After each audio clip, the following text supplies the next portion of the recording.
Welcome to the ArmaniTalks podcast. I'm your host, ArmaniTalks. In this podcast, I'm helping you level up your 5 soft skills: public speaking, storytelling, social dynamics, emotional intelligence, and creativity. 5 soft skills for you to change your life forever, skyrocket your confidence along the way. In today's episode, we're going to be talking about the rise of movements. Recently, there was this gentleman named Liver King who was outed by this other content creator named More Plates, More Dates. Liver King rose to prominence within the past couple of months, and he's a very outlandish looking fellow. A big, bulky, muscular guy with a big beard, and he normally walks around shirtless.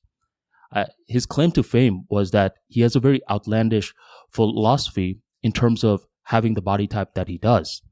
He eats a lot of raw organ meat, testicles, and liver. Well, the other YouTuber named More Plates, More Dates made an exposed video basically stating that Liver King is not natural. Instead, he takes steroids. And as of late, Liver King has been going on his apology tour, breaking down why he lied about his fitness. And I see his apology, and I believe there's a lot of truth to it. He's saying that he suffered from self-esteem issues. But I also believe that this is a deeper problem. The problem is that we're living in 2022. And at this stage, there's a lot of movements that are going on. The first day that I heard about Liver King, I saw that movement going on, the Liver King movement of bring back the primal man and do this with the use of liver. But on the same day, I saw another YouTuber who releases a video talking about how the masses are being mind controlled. And if you join his other separate Discord server or Telegram group, then you can join his movement. So 2 movements in the same exact day. What causes a movement in the first place? If we're studying history, the reason that a movement happens is because there's a certain group of people that is being discriminated against, and the discriminated groups of people eventually rise up against the establishment.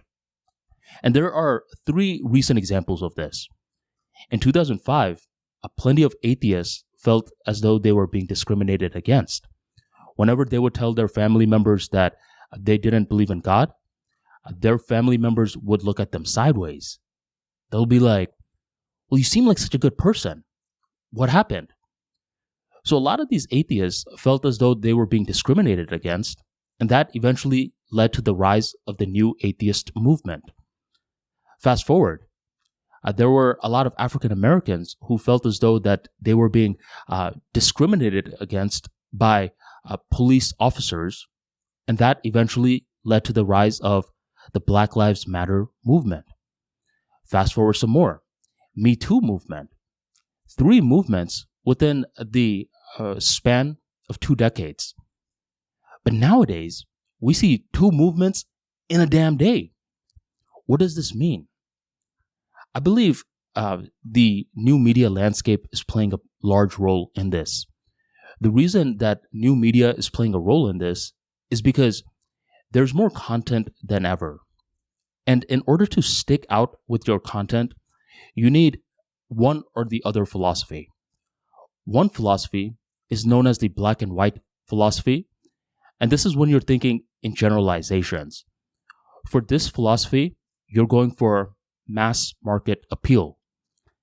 The other philosophy is known as the gray philosophy, and this is when you're going for very nuanced thinking. And for this type of philosophy, you're not going to get mass market appeal, or your chances of it are heavily reduced. Instead, you're going for the niched market. The reason that movements are rising is not because it's actually rising. It's just the illusion of that, because there are a couple of groups of people that are going for the black and white marketing message, which leads to mass market appeal. And once you have that mass market appeal, you've pretty much chosen a side. And once you've chosen a side, the byproduct of that is eventually starting your own movement. So the recap for why I think Liver King became Liver King is not just because he had self-esteem issues and that's about it. But instead, I believe he understood that he had a certain message that could be for black and white thinking, for mass market appeal. And once he had that mass market appeal sort of message, a movement was simply a byproduct. So there's going to be a lot more uprisings within the next couple of years. That's my prediction. And unfortunately, I think the whole phrase movement is eventually going to become a joke. It's going to be a satire. Eventually, there's going to be movements about movements. You know how that goes. So those were my thoughts regarding the whole Liver King saga. If you enjoyed today's talk and you want to learn more about psychology, social skills, and emotional intelligence principles, be sure to check out the ArmaniTalks free daily newsletter, which discusses a whole array of soft skills that you were never taught in school. Join the tribe by checking out the link in the description box, the pinned comment, or go on ArmaniTalks.com/newsletter. Sign up today. Thank you very much for joining the Armani Talks podcast, and I will catch you next time.